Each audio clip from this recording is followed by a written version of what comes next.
मेरा नाम शीतल है। कॉलेज के दिनों में मेरी मुलाकात अरिजीत से पहली बार हुई थी। पहले हम दोनों एक दूसरे के सिर्फ दोस्त बने थे। उसके बाद हम दोनों की दोस्ती मोहब्बत में बदलती चली गई। पता ही नहीं चला कि अरिजीत के साथ वक्त कैसे गुजर गया। मैंने अपनी जिंदगी के सुनहरे सपने उसके साथ देखने शुरू कर दिए थे। हम दोनों अक्सर फोन पर अपने फ्यूचर की बातें किया करते थे। पढ़ाई पूरी होने से पहले ही अरिजीत ने मेरी फैमिली से मेरा रिश्ता मांग लिया। ये वक्त जिंदगी का सबसे स्पेशल वक्त था। मैं अपने भैया भाभी और मम्मी के साथ रहा करती थी। मम्मी को तो ये रिश्ता बहुत अच्छा लगा था, लेकिन भाभी इस रिश्ते के खिलाफ थी, क्योंकि भाभी नहीं चाहती थी कि मेरी शादी मेरी पसंद के मुताबिक हो। लेकिन मेरे भैया ने मेरा साथ दिया और पिता बनकर मेरे सर पर हाथ रखा, मेरी शादी की पूरी जिम्मेदारी उठाई और खुशी खुशी मुझे अरिजीत के साथ विदा कर दिया। इस तरह हम दोनों हमेशा हमेशा के लिए एक हो गए थे। मैं शादी के बाद जब अपने पति के घर आई तो ऐसा लगा जैसे मेरी जिंदगी पूरी हो गई है। यहाँ सब लोग बहुत खुश थे और मुझे बहुत इज्जत दिया करते थे। मेरी सास मुझसे बहुत प्यार किया करती थी। यहाँ मेरी सास ससुर के अलावा जेठ जेठानी भी थे। ऐसा लगता था जैसे मेरी ख्वाहिश पूरी हो गई है। शादी के कुछ समय के बाद ही ऊपर वाले ने मुझे माँ बनने की खुशी भी दे दी, जिस पर मेरा पति हमेशा मेरा ख्याल रखता था। मुझे सावधानी बरतने के लिए कहता, हर समय मेरे इर्द गिर्द घूमता रहता था। फिर हमारे घर एक प्यारा सा बेटा हुआ, जिससे हमारी खुशियाँ डबल हो गई थी। एक मासूम सा बेटा जो अपनी छोटी छोटी हरकतों से हमारे दिल को रोशन कर दिया करता था। अरिजीत की आंखों में अपने बेटे के लिए बहुत सारी मोहब्बत देखकर मेरा दिल हमेशा भरा पूरा रहता था। हमारे घर में बहुत सारी खुशियाँ आ गई थी। फिर 2 साल के बाद एक बेटी ने भी जन्म लिया। अब मेरे पास एक बेटा और एक बेटी हो गई थी और किसी चीज़ की कमी नहीं थी। बस हम दोनों पति पत्नी चाहते थे कि मेरे पति का कारोबार बहुत अच्छा चले, हम अपने दोनों बच्चों की परवरिश अच्छे से कर सकें। पति के सपने बहुत बड़े थे। वो चाहते थे कि वो अपने बच्चों को दुनिया की सारी खुशी दें, वो सब कुछ दें जिस पर उनका हक है। मुझे याद है कि जब मेरा पति कनाडा रवाना हुआ था, तब मैंने अपने दिल को समझाया था कि मेरे दिल में सिर्फ अभी भी बेचैनी है, बाद में सब कुछ ठीक हो जाएगा। तो शायद ये बेचैनी भी खत्म हो जाएगी। हर शाम में उनकी आवाज़ सुनकर खुद को तसल्ली दिया करती थी कि सब कुछ ठीक है। लेकिन वो हमेशा कहा करते थे कि तुम सब्र करो, फिर हम हमेशा एक साथ ही होंगे। मैं भी दिल ही दिल में खुद से वादा करती थी कि हर हाल में उनका इंतज़ार करूंगी। मैं नहीं जानती थी कि जिस घर में कभी हंसी मजाक और मोहब्बत के ढेर लगे रहते थे, वो एक दिन उजड़ जाएगा। मैं अपने दोनों बच्चों के साथ खुशी खुशी अपने पति के वापस आने का इंतज़ार कर रही थी, लेकिन मेरे नसीब में कुछ और ही लिखा जा चुका था। मेरी बर्बादी की शुरुआत हो चुकी थी। अरिजीत के कनाडा जाने के बाद जिंदगी बहुत बदल गई थी। पहले पहले तो हम फ़ोन पर कभी देर तक बातें किया करते थे। बच्चे भी अपने पिता की आवाज़ सुनकर खुश हो जाते थे। हर हफ्ते हर महीने मेरे पति मेरे और बच्चों के लिए कोरियर से गिफ्ट भेज दिया करते थे। मेरे पति का पार्सल आता तो बच्चे बहुत खुश होते थे। कभी उनके लिए खिलौने होते, कभी कपड़े होते, तो कभी मेरे लिए मेकअप और कपड़े हुआ करते थे। कभी छोटे छोटे गिफ्ट जो मेरे दिल को सुकून दे जाते थे। अरिजीत कहते थे कि तुम फिक्र मत करो, ये तो बस एक छोटी सी शुरुआत है। जल्दी ही मैं तुम्हें और बच्चों को अपने साथ कनाडा ले आऊँगा। हम यहीं रहेंगे और यहीं एक छोटा सा घर खरीद लूँगा। मैं सपनों की दुनिया में जाने लगी थी। एक दिन मेरे बच्चे मेरे हाथों से खाना खा रहे थे। दोपहर का टाइम था और उनके सोने का समय हो रहा था। तभी अचानक मेरे मोबाइल की घंटी बजने लगी। मैंने जैसे ही फ़ोन रिसीव किया तो दिल खुशी से धड़क रहा था कि शायद अरिजीत ने मुझे कोई गुड न्यूज़ सुनाने के लिए फ़ोन किया होगा। मगर दूसरी तरफ फ़ोन पर कोई अजनबी इंसान बोल रहा था। उसने कहा कि आप शीतल जी बोल रही हैं, अरिजीत जी की पत्नी। मैंने उलझते हुए कहा कि जी। तो उन्होंने कहा कि हमें बड़े अफसोस के साथ आपको बताना पड़ रहा है कि आपके पति का एक्सीडेंट हो गया है। तभी मेरे हाथ से फ़ोन ज़मीन पर गिरते गिरते बचा था। मैंने कांपते हुए हाथों से मोबाइल को पकड़ लिया और कहा कि क्या मतलब आपका, कैसा एक्सीडेंट, कहाँ है मेरे पति। तो दूसरी तरफ खामोशी छा गई थी। फिर नरम आवाज़ में कहा कि हम आपसे माफ़ी चाहते हैं, आपके पति की मौत हो गई है। ये शब्द सुनते ही जैसे मेरी पूरी दुनिया एक मिनट के लिए रुक सी गई थी। अपने आसपास का सब कुछ जैसे मुझे घूमता हुआ नजर आ रहा था। मैं दीवार का सहारा लेकर खड़ी रही। मेरे बच्चे खेल रहे थे, हंस रहे थे और मैं अंदर से टूटती जा रही थी।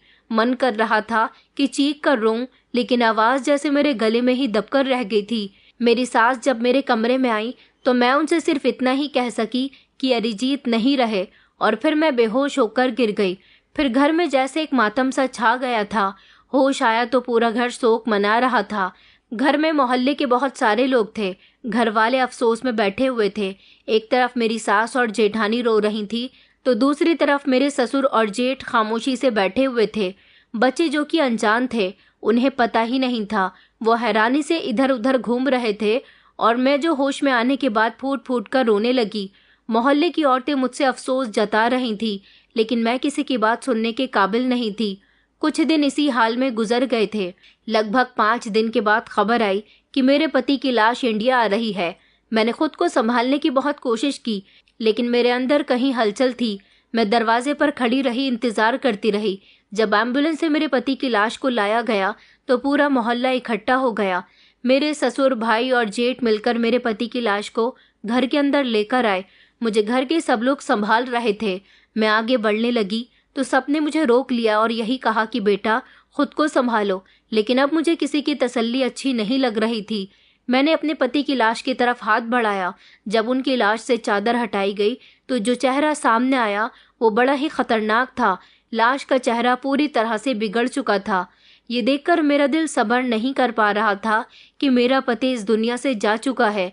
मैं रोते हुए कह रही थी कि अरिजीत, तुमने तो मुझसे वादा किया था कि तुम वापस आओगे, मुझे अपने साथ लेकर जाओगे, लेकिन अब तो तुम अकेले ही इस दुनिया से चले गए। ऐसा कैसे कर सकते हो तुम मेरे साथ? लोगों ने बड़ी मुश्किल से मुझे वहां से हटा दिया। फिर उनके अंतिम संस्कार का समय हो गया था। मैंने खुद को संभालने की एक आखिरी कोशिश की, लेकिन अंदर से मैं खाली हो चुकी थी। मैं चीख चीख कर रो रही थी और अपने पति को याद करके रो रही थी कि तुम प्लीज वापस आ जाओ, लेकिन अब कोई मेरी पुकार सुनने वाला नहीं था। मेरे पति के बिना मेरा समय ऐसे गुजर रहा था जैसे जिंदगी में बिल्कुल सुकून न रहा हो। कुछ दिन के बाद मेरे ससुराल वालों का बर्ताव भी बदलने लगा था। जो लोग पहले मुझे तसल्ली दिया करते थे, मुझ पर तरस खाया करते थे, मुझसे हमदर्दी किया करते थे, अब मुझे छोटी छोटी बातों पर इल्ज़ाम देने लगे थे। मेरी सास और जेठानी मिलकर मुझे कड़वी बातें सुनाया करती थी। कहती थी कि तुम्हारी वजह से घर का माहौल ऐसा हुआ है, तुम्हारे कदम पहले से ही शुभ नहीं रहे। जिस दिन से शादी करके आई हो, अपने ससुर को बीमार कर दिया और अब हमारे बेटे को भी खा गई। मैं उनकी बातों को खामोशी से बर्दाश्त किया करती थी, क्योंकि मैं जानती थी कि एक चुप 100 को हराता है। इस समय मेरे लिए मेरे बच्चे असली सहारा थे। मुझे उनके लिए जीना था, खुद को मजबूत रखना था। लेकिन मेरे ससुराल वालों का बिहेवियर दिन ब दिन मेरे साथ सख्त होता जा रहा था। मैं बड़ी मुश्किल से उनकी बातों को बर्दाश्त कर रही थी। मेरी सास बात बात पर यही कहती कि मेरा बेटा तेरी वजह से गया है, वरना आज जिंदा होता। तेरी मनहूसियत ने सब कुछ बर्बाद कर दिया। एक दिन मैंने उनको जवाब दे ही दिया। मैंने चौंक कर उनकी तरफ देखा और उनसे कहा कि जिंदगी और मौत तो ऊपर वाले के हाथ में है, इसमें मेरा क्या कसूर है? मैंने भी तो अपना पति खोया है। मगर मेरी सास ने कहा कि नहीं, ये सब कुछ तेरी मनहूसियत की वजह से हुआ है।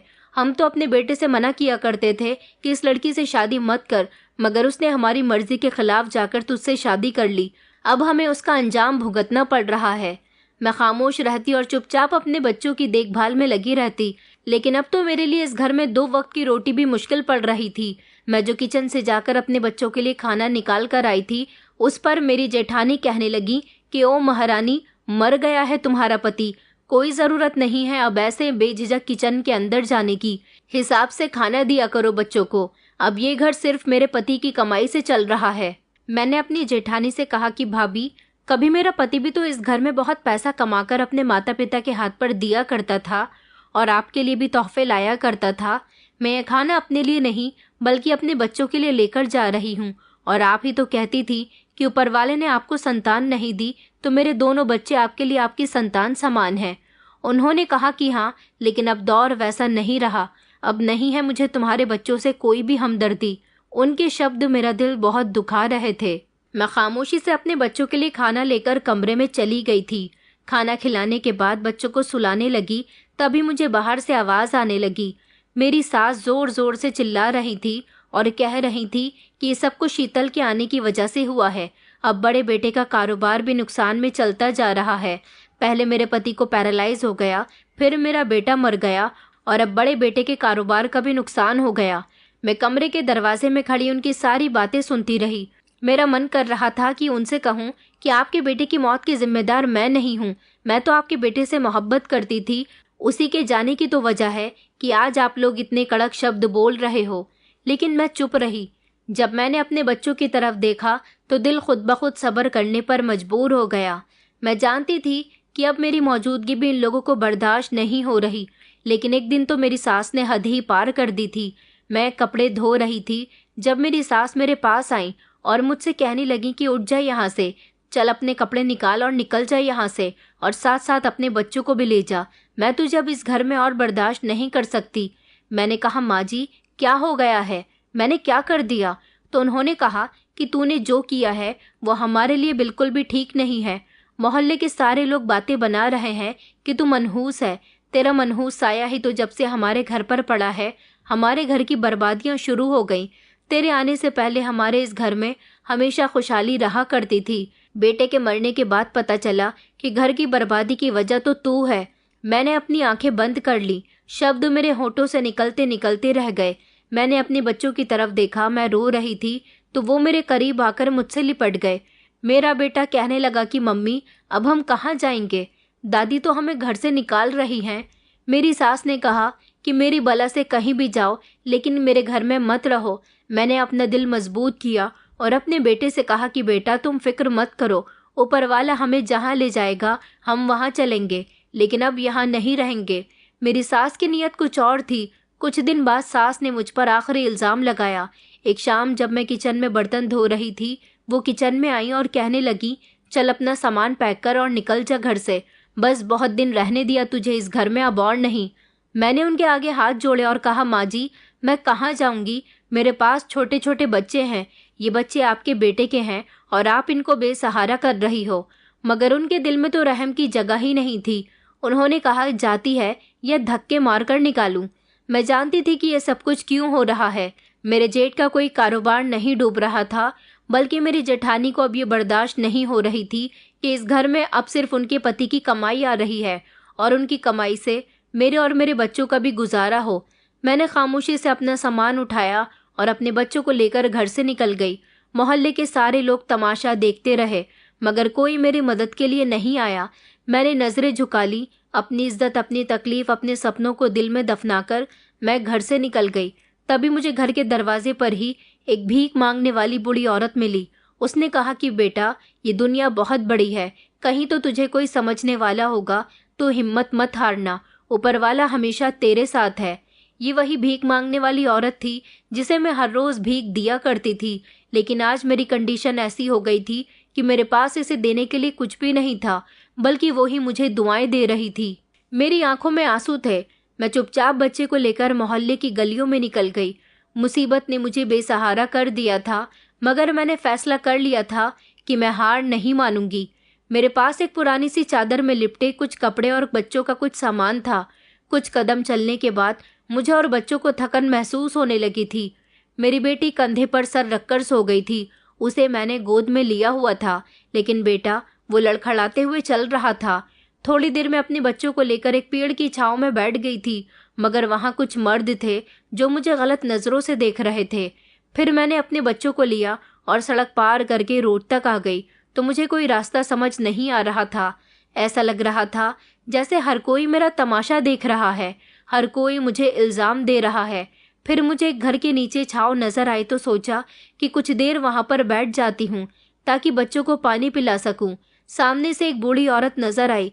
मैंने उम्मीद से उसकी तरफ देखा। फिर जब वो करीब आई तो पता चला कि वो मेरे ससुराल वालों की दूर की रिश्तेदार है। उसने अफसोस के साथ मेरे बच्चों को देखा, उनके सर पर हाथ फेरा, फिर कहने लगी कि बेटा मैं तुम्हारी कोई मदद नहीं कर सकती, लोग बातें करेंगे, अपनी इज्जत बचाकर चली जाओ यहाँ से, तुम्हें यहाँ कोई भी जगह नहीं देगा। मैंने धीरे से सर हिलाया और उनसे शुक्रिया कहा, क्योंकि एक वही थी जिन्होंने ठीक से मुझसे बात की थी, वरना हर कोई मुझे इल्जाम देने की नज़र से देख रहा था। मैं आगे बढ़ गई और प्रार्थना करने लगी कि मेरे लिए कोई रास्ता खुल जाए, कोई मुझे सहारा दे दे। फिर चलते चलते मैं अपने मायके की तरफ चली गई, जहां मुझे एक उम्मीद थी। मैंने बच्चों को थामकर रास्ता बदला। मेरे कदम भारी हो चुके थे, मगर दिल में थोड़ी सी उम्मीद बाकी थी कि शायद भैया भाभी मुझे सहारा दे दे। जब मैं भैया के घर के सामने पहुंची तो मेरी सांस फूल चुकी थी। भैया का घर अभी वैसा का वैसा ही था, ऊंचा सा घर और बड़ा सा गेट। मैंने वहां पहुंचकर सिक्योरिटी गार्ड से कहा कि मेरे लिए दरवाज़ा खोल दो, तो उसने दरवाज़ा नहीं खोला और कहने लगा कि आपको अंदर आने की इजाज़त नहीं है, पहले मालकिन से इजाज़त लेनी पड़ेगी। मैंने कहा कि जाकर बताओ कि शीतल दीदी आई हैं। गार्ड ने कहा कि नहीं नहीं, मुझे याद आया कि मालकिन ने कहा था कि तुम्हें अंदर नहीं आने देना है। मैं उनसे किस मुंह से इजाज़त मांगूं तुम्हारे लिए जब उन्होंने पहले ही मना कर रखा है। मैंने कहा कि हाँ गार्ड भैया, एक बार जाकर बताओ तो सही, मैं तुम्हारे मालिक की बहन हूँ, मुझे बस एक बार बात करनी है, जाकर अंदर से किसी को भी बुला लो। मेरे बहुत जिद करने पर वो अंदर गया। जब वापस आया तो उसकी बात और भी कठोर थी। वो कहने लगा कि मालकिन कहती हैं कि हमें परेशान मत करो, जाओ यहाँ से। गार्ड की बात सुनकर तो मेरी सांस अटक गई। मुझे अपनी भाभी से ऐसी उम्मीद नहीं थी। इस घर में मैं पली बड़ी थी और आज इसी घर से मुझे निकाला जा रहा था। इस घर के दरवाजे मेरे लिए बंद हो गए थे। मैं काफ़ी देर बाहर गेट पर बैठी रही, अपने बच्चों को सीने से लगाकर, और रो रो कर प्रार्थना करती रही कि कोई मुझे अपने घर में जगह दे दे। मैं अपने बच्चों को लेकर ऐसे दर दर भटकती नहीं रह सकती।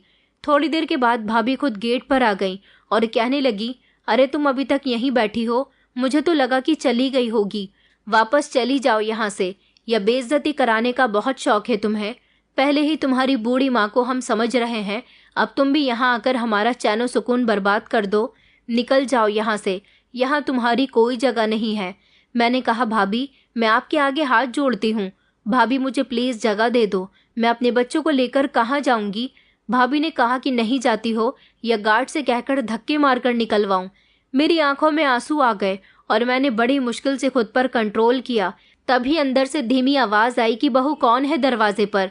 भाभी ने कहा कि कोई नहीं है माँ जी, बस एक भीख मांगने वाली औरत है, आप परेशान न हो। भाभी ने एक ही झटके से दरवाज़ा बंद कर दिया और मैं वहाँ जमकर खड़ी रह गई थी। रोती रही, खामोश रही, लेकिन किसी से कुछ न कहा। मेरे बच्चे भूख से बिलख रहे थे।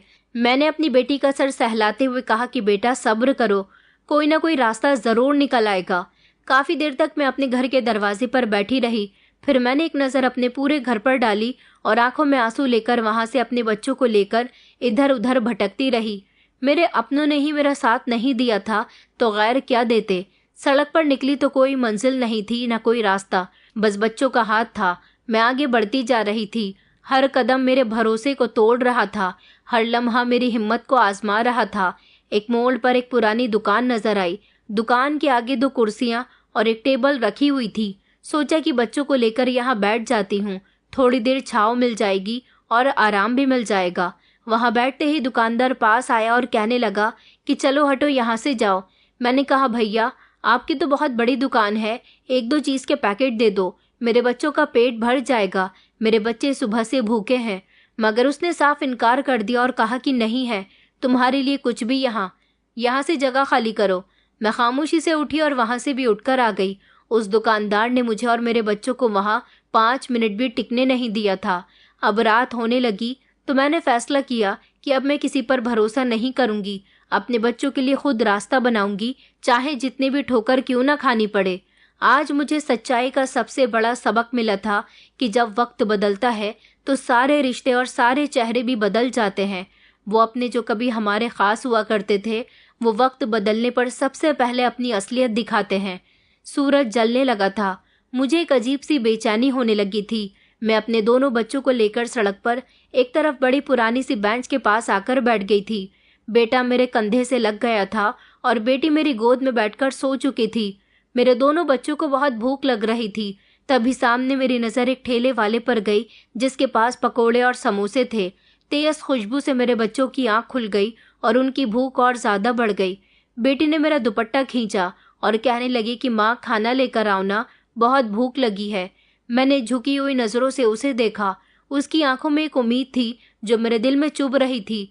मेरे पास कुछ पैसे पड़े हुए थे, लगभग 50 रुपए थे। मैं उस ठेले वाले के पास गई तो उसने मुझे 30 रुपए के 3 समोसे और 20 की पकौड़ियाँ दे दी थी, जिन्हें देखकर मैं बहुत खुश हुई थी क्योंकि इससे मेरे बच्चों का पेट भर सकता था। जैसे ही मैं उन्हें लेकर बेंच पर आई तो मेरे बच्चों ने ऐसे बिलक बिलक कर खाया जैसे न जाने वो कब से भूखे थे। हालांकि मैंने एक दो पकौड़ी खाई और बच्चों से कहा कि ये सब तुम्हारे लिए है, तुम लोग पेट भर के खा लो। अब तो मैं इनको खाना खिला चुकी थी, मगर आगे कैसे और किस तरह इनका पेट भरूंगी मैं नहीं जानती थी। बच्चों के चेहरे पर मुस्कुराहट देखकर मेरे दिल को तसल्ली आ गई थी। रात गहरी होने लगी, दुकान भी बंद होने लगी थी। लोग अपने अपने घरों को जा रहे थे और हम वहीं उसी बेंच पर बैठे हुए थे। थोड़ी देर के बाद एक पुलिस की गाड़ी आकर रुकी। एक हवलदार उतरा, हमारे पास आया और सख्त शब्दों में कहने लगा कि मैडम यहाँ से उठो, यहाँ बैठने की परमिशन नहीं है, हटो यहाँ से। मैंने रिक्वेस्ट करते हुए कहा कि सर, रात गुजारने के लिए हमें यहाँ बैठा रहने दीजिए, सुबह हम यहाँ से चले जाएंगे। लेकिन हवलदार ने कहा कि नहीं नहीं, ऐसे अगर सबको यहाँ रहने देंगे तो सड़क भर जाएगी, चलो जाओ यहाँ से। मेरे पास अब कोई दूसरा रास्ता नहीं था। मैंने अपने बेटे को उठाया और छोटी बेटी को गोद में लिया, फिर सड़क पर चलना शुरू कर दिया। सड़क सुनसान थी, मेरे लिए हर कदम भारी होता जा रहा था। फिर दूर मुझे कोने में कुछ मजदूर बैठे हुए नजर आए। मैंने सोचा कि शायद वहाँ कुछ देर साया मिल जाए। वहाँ जाकर एक कोने में अपने बच्चों को लेकर बैठ गई थी। मजदूरों ने एक नज़र मुझे देखा, फिर अपनी बातों में बिजी हो गए। एक बूढ़े आदमी ने तरस खाकर एक पुरानी सी दरी हमारी तरफ फेंकी और कहने लगे, लो बहन, अपने बच्चों को इस पर बिठा दो, ज़मीन ठंडी है। मैंने उनका शुक्रिया अदा किया और दरी बिछाकर बच्चों को सुला दिया। कुछ देर बाद एक औरत अपने एक बेटे के साथ वहाँ आई। उसके कपड़े भी फटे हुए थे, मगर आंखों में एक अजीब सी चमक थी। वो मेरे पास बैठते हुए कहने लगी कि इधर नहीं हो क्या? मैंने हाँ में सर हिला दिया। उसने कहा, बहन, यही हमारी दुनिया है, मैं भी तुम्हारी तरह बेसहारा हूँ, बस सड़क पर जहाँ जगह मिल जाए वहीं सो जाती हूँ। उस औरत ने अपने थैले से 2 सूखी रोटी निकाली और एक सफ़ेद रंग की थैली में सब्जी थी।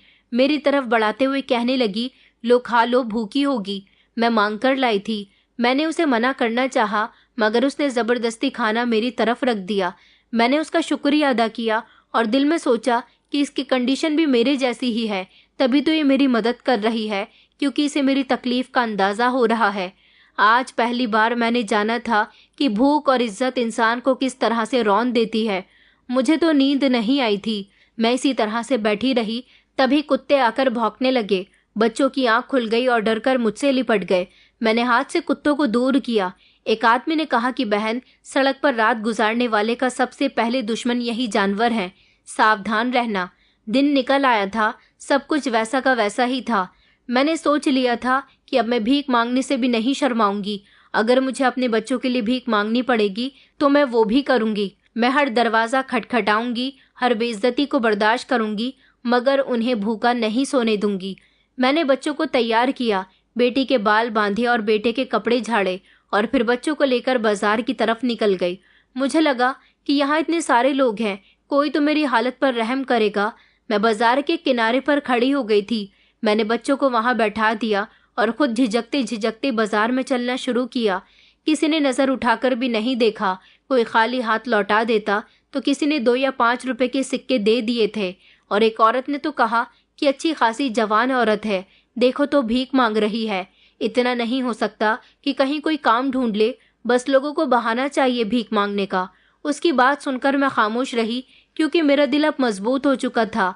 दिन ढलने लगा। जितने पैसे इकट्ठे हुए उनसे 2 वक्त की रोटी का बंदोबस्त कर लिया और बच्चों ने पेट भरकर खाना खाते ही मुस्कुराकर मेरी तरफ देखा।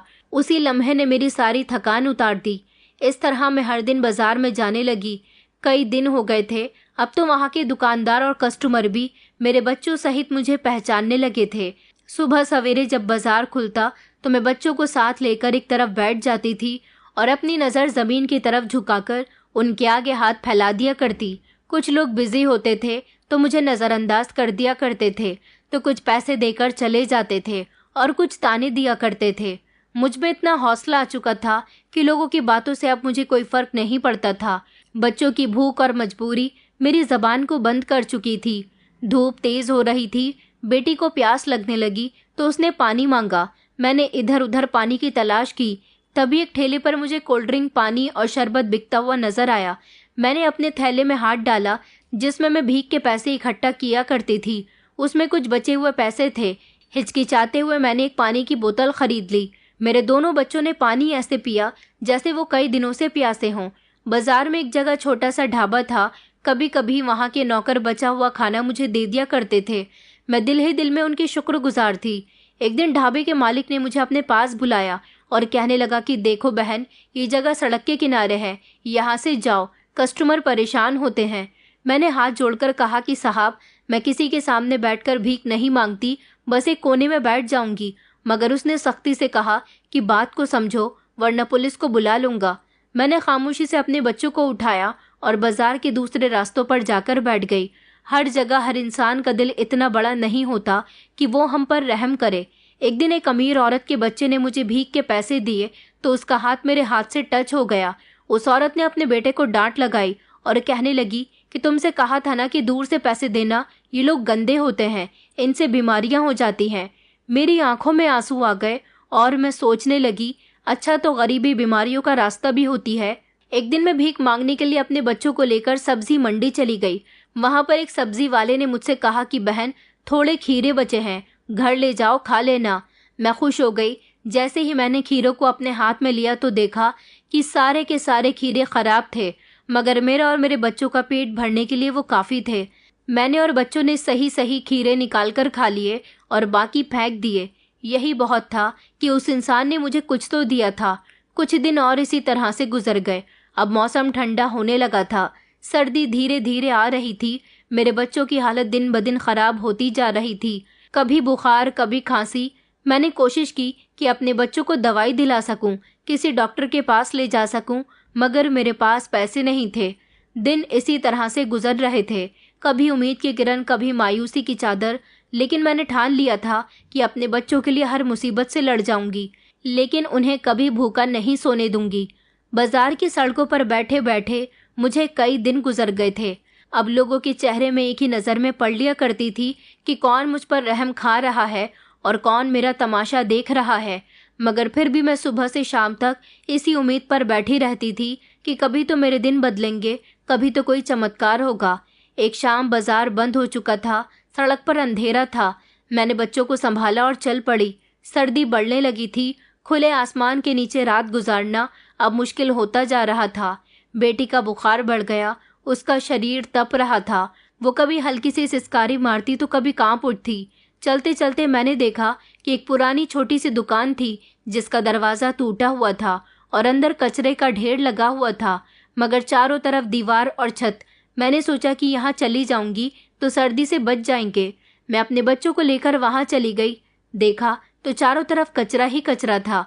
मैंने अपने दुपट्टे से एक तरफ का कचरा साफ किया और वहाँ कुछ पुराने कार्टन पड़े हुए थे, उन्हें ज़मीन पर बिछाया और बेटी को गोद में लेकर बैठ गई। बेटे को वहीं लेटने के लिए कहा। मेरे दोनों बच्चे बहुत थक चुके थे, उनको देखकर मुझे बहुत तरस आता था। मैं दोनों का सर सहलाने लगी।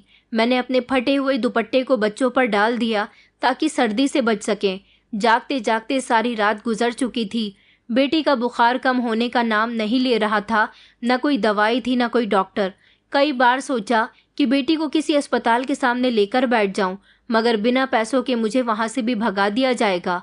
मैं जानती थी कि जैसे ही सूरज निकला तो बेटे ने रोना शुरू कर दिया। माँ, भूख लग रही है। मैंने अपनी खाली झोली की तरफ देखा। मेरे पास आज पैसे नहीं थे, क्योंकि सारा दिन जो मैं भीख मांगा करती थी, रात को उन्हीं पैसों से बच्चों को खाना खिला दिया करती थी। मैंने अपने बेटे को प्यार से समझाया और कहा कि बेटा, तुमसे वादा करती हूँ कि थोड़ी देर रुक जाओ, कुछ अच्छा खाने को मिलेगा। उसके अंदर उम्मीद जागने लगी, मगर वो नहीं जानता था कि मैं सिर्फ उसे तसल्ली दे रही थी। मैंने फैसला कर लिया कि कुछ न कुछ कमाकर लाना है। मैं बच्चों को वहीं छोड़कर पास की दुकानों और होटल में मांगने के लिए चली गई। हर जगह एक ही जवाब मिला कि कामवाली चाहिए, मगर तुम्हारे जैसी नहीं, उसकी हालत ठीक होनी चाहिए। तुम तो बड़ी गंदी हो, कपड़े भी गंदे हो रहे हैं, तुम्हें तो कोई अपने घर में भी नहीं रखे, काम देना तो दूर की बात है। मैं आते जाते लोगों को तरसती हुई नज़र से देखती रही। बेटी का शरीर अभी जल रहा था। मन कर रहा था कि मैं खुद को नोच लूं, लेकिन सब्र करने के सिवा कोई रास्ता नहीं था। धूप तेज हुई तो मैंने धूप की जगह पर बैठकर मांगना शुरू कर दिया। एक अमीर बूढ़े आदमी ने मुझे पूरे 500 रुपये दिए तो किसी ने कुछ सिक्के दिए। मैं जल्दी से उठी और फौरन होटल की तरफ चली गई। वहां से खाना लिया और अपने बच्चों के सामने रखा तो उनकी आंखों में खुशी की लहर दौड़ गई थी, जैसे दुनिया की सारी दौलत उनके पास आ गई हो। वो अपने छोटे छोटे हाथों से खाना खाने लगे। उन्होंने अपने हाथों से मुझे भी खाना खिलाया। बस कुछ इसी तरह से रोते रोते दिन गुजर रहे थे। मैं अपने हर आने वाले दिन के लिए प्रार्थना किया करती थी। सब्जी मंडी में जो आदमी सब्जी बेचा करता था, वो अपने ठेले की बची हुई सब्जियां जैसे टमाटर, खीरा, मूली, गाजर, भले ही वो खराब और सड़े हुए होते थे, लेकिन उनमें से छांट छांट कर हम 2-3 सब्जी निकाल ही लिया करते थे। बची हुई मुझे वो दे दिया करता था, जो मैं भी खाती और बच्चों को भी खिलाकर उसका शुक्रिया अदा किया करती थी। मेरे बच्चे जो भी मिल जाता उसे मज़े से खा लिया करते थे, लेकिन जब मैं सड़क के किनारे बैठ जाती तो वो आते जाते लोगों को हसरत भरी नज़र से देखते थे। लेकिन मैं जल्दी से उनका ध्यान हटाने की कोशिश करती थी और कहती थी कि देखो बेटा, एक दिन हम भी इसी तरह से बड़ी सी गाड़ी में बैठेंगे। दिन गुजरते जा रहे थे। मेरी बेटी की हालत बिगड़ती जा रही थी। एक दिन अचानक वो बेहोश हो गई। मैं घबराकर उसे उठाकर पास के ही मेडिकल की तरफ भागी। वहाँ मेडिकल वाले ने मेरी बेटी की तरफ देखा और उसे अपने अंदाजे से दवाई दे दी। फिर कहने लगा कि वैसे तो आपकी बेटी को ड्रिप की ज़रूरत है, लेकिन मैं ऐसे ही दवाई दे देता हूँ। उसने पैसे मांगे तो मैंने कहा कि भैया, मेरे पास पैसे नहीं है, मुझ पर रहम करो, मैं आपके आगे हाथ जोड़ती हूँ। मेरी बेटी का इलाज नहीं हो सकता, न मेरे पास पैसे हैं। ये दवाई दे दो, मैं सारी ज़िंदगी आपका एहसान नहीं भूलूंगी। उसने कहा कि चलो बहन, ठीक है, ले जाओ। वो दवाई लेकर मैं फ़ौरन अपनी बेटी की तरफ गई। टंकी से पानी बोतल में भरकर अपनी बेटी को जैसे तैसे दवाई खिलाई। अगली सुबह जब मेरी बेटी सोकर उठी तो उसकी तबीयत बेहतर थी, लेकिन वो काफ़ी कमज़ोर हो गई थी। मैंने फैसला कर लिया था कि अब बच्चों को सड़कों पर नहीं घसीटूंगी, मगर कहीं और जाने का मेरे पास कोई रास्ता भी नहीं था। मेरे पास थोड़े से पैसे जमा हो चुके थे। मैं बार बार बच्चों को समझा रही थी कि ज़्यादा शोर ना करो ताकि हमें कोई धुतकार न दे, क्योंकि मैं एक छोटी सी दुकान के आगे बैठ जाया करती थी। ये एक नया दुकान व्यापारी था, इसलिए मुझसे कुछ नहीं कहता था, मगर मैं जानती थी कि कुछ दिनों बाद ये भी मुझे अपनी दुकान के आगे से हटा देगा। एक दिन दुकान के आगे एक बड़ी सी गाड़ी आकर रुकी। दरवाज़ा खुला, एक इंसान बाहर निकला। मैंने उसे ध्यान से देखा तो मेरे होश उड़ गए। वो चेहरा जो मैं सपनों में देखती थी, जो मेरी हर प्रार्थना की वजह होता था, अरिजीत, ये बिल्कुल मेरे पति के जैसा लगा, मगर उसकी हालत बिल्कुल अमीर लोगों के जैसी थी। मेरी आंखें उस पर यकीन करने से इनकार कर रही थी। मैंने जल्दी से अपने बच्चों को वहीं बैठा रहने के लिए कहा और खुद उसके पीछे पीछे जाने लगी। मैंने थोड़ी दूर पर जाकर उसे आवाज़ दी, अरिजीत। उसने मेरी तरफ देखा। मैंने उम्मीद भरी नज़र उसकी तरफ डाली कि शायद वो मुझे पहचान जाए, मगर उसके चेहरे पर न कोई पहचान और न ही कोई हैरानी थी। उसने उलझन से मेरी तरफ देखा और कहने लगा कि देखकर नहीं चल सकती। उसकी बात से मेरी दुनिया एक बार फिर से उजड़ गई। मैंने कांपती हुई आवाज़ में कहा कि मैं तुम्हारी पत्नी हूँ, शीतल। उसने हैरानी से मुझे देखा और कहने लगा कि क्या बकवास कर रही हो, मैं कोई अरिजीत नहीं हूँ, मेरा नाम कश्यप है। मैंने उसकी आंखों में झांकने की कोशिश की, जैसे वहाँ कहीं कोई सच छुपा हुआ हो। मैंने उसे इशारा करते हुए कहा कि देखो, वहाँ ज़मीन पर तुम्हारे बच्चे बैठे हुए हैं। उसने गाड़ी की तरफ कदम बढ़ाए और कहा कि जाओ यहाँ से, तमाशा करने की ज़रूरत नहीं है। मैं उसके पीछे पीछे चलने लगी, लेकिन उसने मेरी तरफ पलटकर भी नहीं देखा। मैं चीखने लगी, चिल्लाने लगी, मगर उसने मेरी एक न सुनी। आसपास के लोग मुझे देखकर बातें कर रहे थे कि पागल हो गई है। मैं उस गाड़ी को जाते हुए देख रही थी, जो अब काफ़ी दूर जा चुकी थी, लेकिन मेरा दिल वहीं अटका हुआ था। मैं वापस बच्चों के पास आई और उनकी तरफ टूटी फूटी नज़र से देखा। अगले दिन मेरे दिल में एक अजीब सी बेचैनी थी। मैं उसी जगह वापस गई कि शायद वो फिर आए, मुझे उसका कोई सुराग मिले। कुछ देर के बाद सच में वही गाड़ी दोबारा आई। मेरा दिल ज़ोर ज़ोर से धड़कने लगा। मैंने अपनी जगह से उठकर सड़क के किनारे खड़े होने की हिम्मत की। फिर से वही आदमी गाड़ी से उतरा। आज उसने मुझे देखा तो कुछ समय के लिए रुका। मैं सही मौका देखकर तेज़ी से उसके करीब गई और कहने लगी, अरिजीत, प्लीज़ मेरी बात तो सुनो। वो तेज़ आवाज़ में कहने लगा कि कितनी बार कह चुका हूँ, मैं तुम्हें नहीं जानता, दफ़ा हो जाओ यहाँ से। मैंने उसका गिरेबान पकड़ लिया और कहा कि अगर तुम अरिजीत नहीं हो तो फिर तुम्हारी आंखें क्यों वैसी हैं, तुम्हारी आवाज़ क्यों वैसी है। वो मेरा हाथ झटक कर पीछे हटा और गाड़ी में बैठते हुए कहने लगा कि पागल औरत, मेरा पीछा छोड़ दो। उसकी गाड़ी तेज़ रफ्तार से वहाँ से चली गई और मैं वहाँ खड़ी रोते हुए उसे जाते हुए देखती रह गई। सोचती रही कि वो मुझे क्यों नहीं पहचानता। अगर वो मेरा पति नहीं है तो क्यों बार बार मेरा उससे टकराव हो रहा है।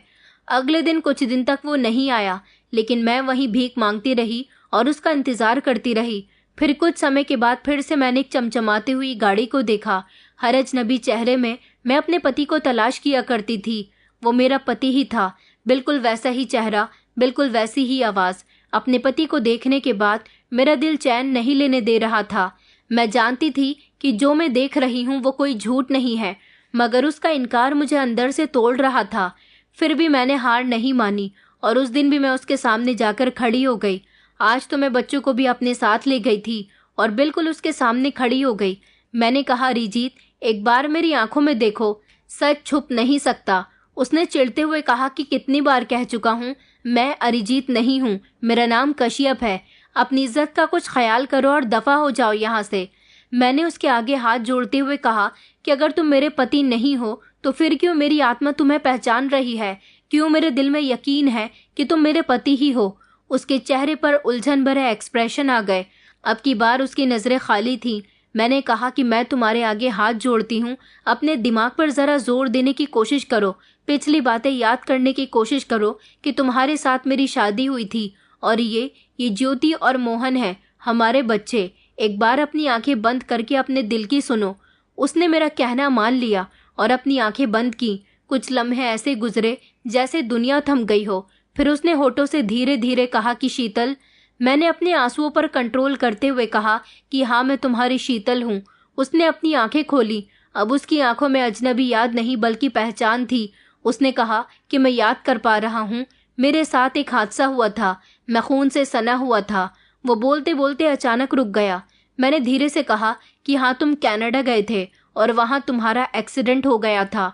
उसने अपना सर पकड़ लिया और कहने लगा कि मेरे सर में बहुत तेज़ दर्द हो रहा है। फिर उसने कहा कि हाँ, मेरा एक्सीडेंट हुआ तो मैं अस्पताल में चला गया था।